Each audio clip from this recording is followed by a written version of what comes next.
To the Voice Kids, bago natin pakinggan ang desisyon ni Coach Billy and Coach Zach, we just want to congratulate all the young talents na kasama po natin ngayon on stage.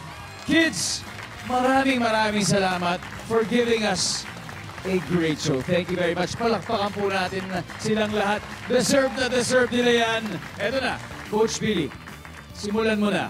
Sino kina Lovers, Katniss, Yana, at Aliyah ang isasama mo sa next round?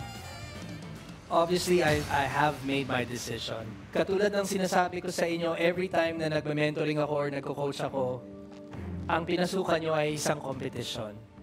May isang mananalo, and the rest, may other opportunities will have to come again.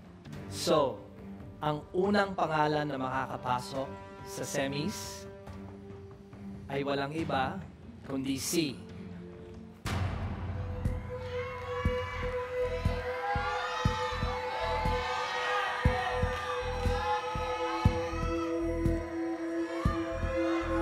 Congratulations, Aliyah.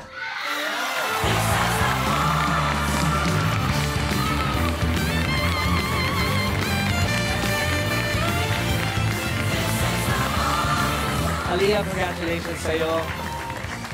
Ngayon sa inyong tatlong natitira, again, thank you. Good luck.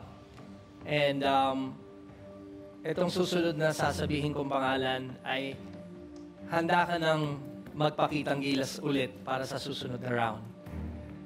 Congratulations sa'yo. Deserve it. You worked hard for this. Congratulations.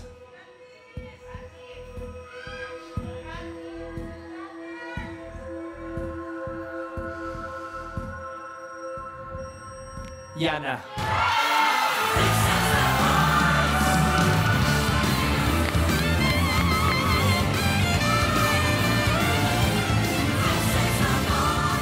Sobrang proud ako sa inyo. Mga kapuso, mula sa Team Believe and Project Z, ito na ang huling apat na batang aabante sa ating semi-final round. Palakpakan po natin sila. Woo! Matinding tapatan ng boses ang ipinakita sa atin ng mga pambato ni Coach Zach at Coach Billy. Pero sa huli, sina Sofia at Summer ang napiling lumaban sa semifinals para sa Project Z. Mula naman sa Team Believe, ang mga boses nina Yana at Aliyah ang mas umangat.